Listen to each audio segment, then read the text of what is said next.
Shalom teman-teman, kami dari kelompok 1 akan menjelaskan mengenai teori ekonomi pembangunan dan relevansinya bagi kondisi makroekonomi Indonesia di tengah pandemi COVID-19 berdasarkan teori Adam Smith. Oke, kami dari kelompok 1 yang beranggotakan Alfa Ishak, Almendo, Archie Deborah, Betania Caroline, Vinita, dan saya sendiri Yanda dan juga Yohana. Adapun tujuan dari video ini adalah untuk menjelaskan dan juga supaya kita dapat mengetahui bagaimana relevansi teori ekonomi pembangunan oleh Adam Smith terhadap permasalahan seputar perekonomian Indonesia di tengah COVID-19 dan melihat juga dari sudut pandang wawasan Kristen Alkitabiah. Selanjutnya kita akan membahas tentang biografi Adam Smith. Nah, siapa itu Adam Smith? Teman-teman pasti sudah familiar dengan nama ini, karena Adam Smith sendiri dikenal dengan istilah Bapak Ilmu Ekonomi, dan dia adalah ekonom politik pertama di dunia dan juga pelopor aliran ilmu ekonomi yang dikenal dengan istilah aliran klasik. Adam Smith dilahirkan di Kilkaldi pada tahun 1723. Ayahnya Adam telah meninggal sebelum Adam dilahirkan, sehingga dia dibesarkan oleh ibunya. Pada usia 14 tahun, dia dikirim ke University of Glasgow. Di sana, mata kuliah yang paling disenanginya adalah matematika dan ilmu alam.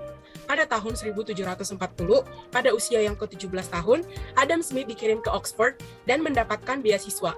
Di Oxford, Adam membaca salah satu karyanya Hume. Pada tahun 1751, ketika Adam Smith berusia 28 tahun, dia sudah diangkat menjadi guru besar logika di University of Glasgow. Dan kemudian, dia telah diangkat menjadi guru besar filsafat moral. Kemudian, pada tahun 1759, dia telah menerbitkan satu bukunya yang berjudul Theory of Moral Sentiment, di mana karyanya ini dikenal luas baik di Jerman maupun di Prancis. Nah, sekembalinya dari Prancis, Adam Smith dengan tenang tinggal bersama ibunya di kota kelahirannya, yaitu Kirkcaldy. Kemudian di tahun 1776, bukunya yang sangat besar yang berjudul The Wealth of Nations diterbitkan bertepatan juga saat deklarasi kemerdekaan Amerika ditandatangani, dan juga bertepatan dengan kematian Hume, teman dekatnya Adam Smith. Pada tahun 1778, Adam Smith diangkat sebagai komisaris di Bea Cukai. Nah, di sini dia menegakkan hukum terhadap tindak penyelundupan. Nah, Adam Smith sendiri wafat pada tanggal 17 Juli 1790 dan dia dimakamkan di halaman gereja Connell-gate. Nah, hingga saat ini teori Adam Smith dikenal dengan ekonomi umum dan dipelajari secara akademis di perguruan tinggi yang terdiri dari ekonomi mikro dan juga ekonomi makro. Oke, sekarang kita akan masuk ke dalam ringkasan pemikiran atau teori yang diberikan oleh Adam Smith sendiri. Nah, semenjak revolusi Adam Smith dengan teori tangan gaib atau the theory of invisible hand, perekonomian mengalami guncangan yang dahsyat.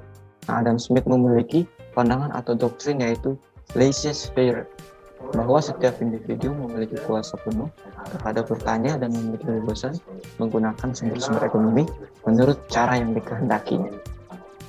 Selanjutnya, Adam Smith juga mengutarakan prinsip sistem ekonomi kapitalistik, di mana karakteristik dari sistem ekonomi kapitalistik adalah mementingkan kepentingan hak individu dan mengesampingkan kepentingan umum. Dalam hal ini, para pelaku ekonomi bebas untuk mengusahakan keberhasilan ekonominya dengan cara apapun dan tentunya mereka harus menanggung setiap resikonya itu sendiri. Prinsip ini berbeda dengan ekonomi sosialis yang mendahulukan kepentingan orang banyak. Menurut Smith, ada dua hal yang mempengaruhi pertumbuhan ekonomi, yaitu mengenai pembagian kerja atau spesialisasi, di mana ini merupakan awal dari pertumbuhan ekonomi, karena melalui ini mampu meningkatkan daya produktivitas dari tenaga kerja. Kemudian pembagian kerja ini tidak terlepas dari namanya faktor-faktor pendorong, seperti meningkatnya keterampilan pekerja. Yang kedua adalah proses pemupukan modal, di mana proses ini sangat penting. Adam Smith menekankan bahwa pemupukan modal terlebih dahulu dilakukan daripada pembagian kerja. Pemupukan ini bergantung pada perilaku menabung masyarakat. Selain itu, melalui kemampuan masyarakat menguasai dan mengeksplorasi sumber daya yang ada. Menurut Adam Smith, pertumbuhan ekonomi akan terjadi secara simultan dan memiliki keterkaitan satu dengan yang lain apabila ada peningkatan dari kinerja di suatu sektor, serta peningkatan kinerja sektor akan meningkatkan dengan daya tarik pada pemupukan modal, mendorong kemajuan teknologi, memperluas pasar, dan juga meningkatkan pembagian kerja atau spesialisasi. selanjutnya saya akan menjelaskan tentang permasalahan seputar perekonomian Indonesia. Nah, terjadinya pandemi COVID-19 di berbagai wilayah, termasuk Indonesia, membawa dampak yang begitu besar bagi kehidupan masyarakat. Salah satu bidang yang terdampak begitu besar adalah bidang ekonomi, di mana terjadi peningkatan kemiskinan yang begitu tinggi. Selain itu juga adanya pembatasan pekerjaan dari pihak perusahaan membuat banyak tenaga kerja harus menjadi pengangguran. Secara keseluruhan, jumlah pekerja yang terdampak pandemi COVID-19 berdasarkan dari data BPS mencapai 29,12 juta orang, di mana sebesar 2,56 juta pengangguran karena COVID-19, 0,76 juta orang bukan angkatan kerja karena COVID-19, tidak bekerja karena COVID-19 sebesar 1,77 juta orang, dan bekerja dengan mengalami pengurangan jam kerja sebanyak 24,3 juta orang. Agustus 2020, para orang-orang ini, orang-orang yang tidak mampu mengalami peningkatan sebanyak 2,6 juta orang. Dan pada September 2020 lagi mengalami peningkatan menjadi 27,55 juta orang. Sekarang kita masuk ke dalam bagian relevansi pemikiran tokoh sebagai solusi terhadap permasalahan perekonomian Indonesia, di mana kita dapat melihat sebelum adanya pandemi pun perekonomian Indonesia masih membutuhkan perhatian. Apalagi setelah adanya pandemi, tentu perekonomian Indonesia masih sangat membutuhkan perhatian khusus. Menurut teori Adam Smith, kita dapat mengatasi kemiskinan di era pandemi ini dengan 3 cara, yaitu yang pertama, pemupukan modal, di mana pemerintah memberikan fasilitas baik itu berupa materi maupun fasilitas fisik untuk menunjang perekonomian Indonesia. Yang kedua yaitu pembagian kerja, di mana dibutuhkan pembagian kerja yang baik itu dilihat dari usia dan juga keterampilan masyarakat. Dan yang ketiga yaitu dibutuhkan spesialisasi kerja ataupun diberikan pelatihan khusus agar masyarakat yang tidak memiliki pekerjaan dapat membuka usaha untuk memenuhi kebutuhannya sendiri terlebih dahulu, agar perlahan kemiskinan ini dapat teratasi mulai dari individu, keluarga, dan juga masyarakat besar nantinya. Nah, sekarang kita masuk ke dalam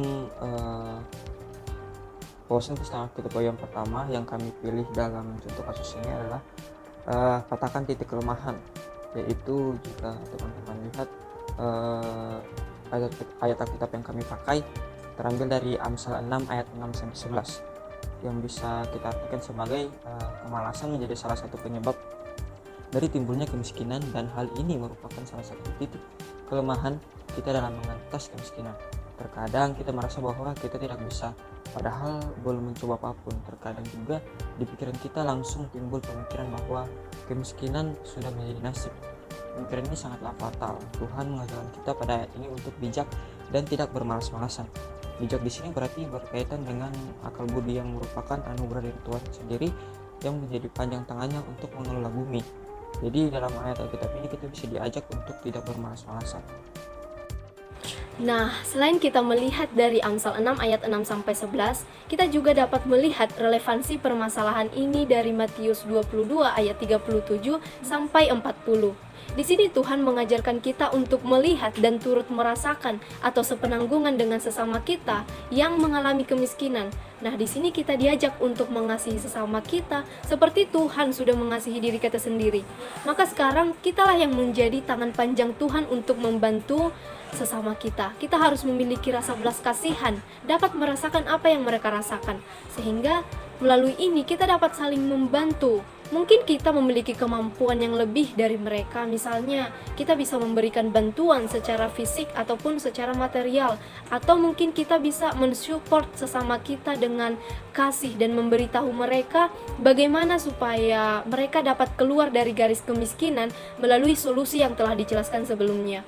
Nah, dari wawasan Kristen Alkitabiah ini, maka kita diajak untuk tidak bermalas-malasan dan bijak, serta ketika kita mungkin memiliki kemampuan, maka marilah kita dapat saling membantu satu sama lain. Nah, berikut referensi yang kami gunakan di dalam menyusun materi. Demikian teman-teman, atas perhatiannya kami ucapkan terima kasih dan Tuhan memberkati kita.